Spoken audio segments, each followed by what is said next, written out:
Les boîtes à lunch pour le camp d'été doivent fournir du carburant pour que les enfants puissent courir, jouer, sauter, chanter et s'amuser au fil des activités. Je m'appelle Julie Aubé, nutritionniste pour Extenso, et voici mes conseils.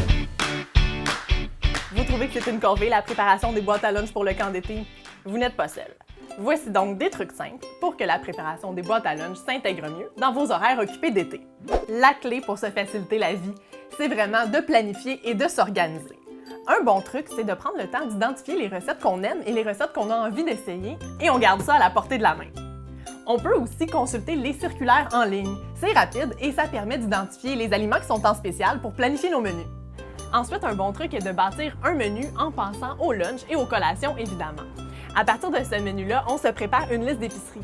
Avec une liste d'épicerie, faire les courses, ça va vraiment plus vite et ça nous permet d'éviter les oublis. Au retour de l'épicerie, prenez un peu de temps pour couper les gros fruits comme les melons et les crudités. Elles seront alors beaucoup plus rapides à ajouter en accompagnement dans la boîte à lunch et même en garniture sur des salades repas.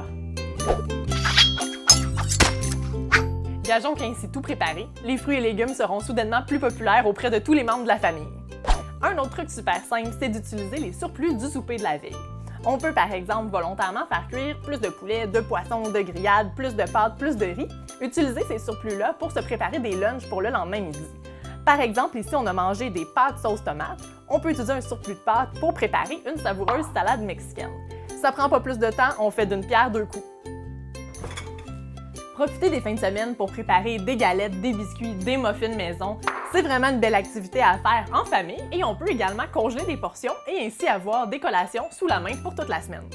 Une façon d'éviter que les lunchs riment avec course folle le matin, c'est de les préparer la veille, donc autour de la préparation du souper ou en soirée.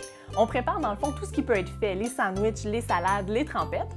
On place le tout dans nos plats, dans un même coin du frigo. Comme ça, le matin, c'est super express. En combinant ces quelques trucs, plus de raisons que la préparation des lunchs soit stressante.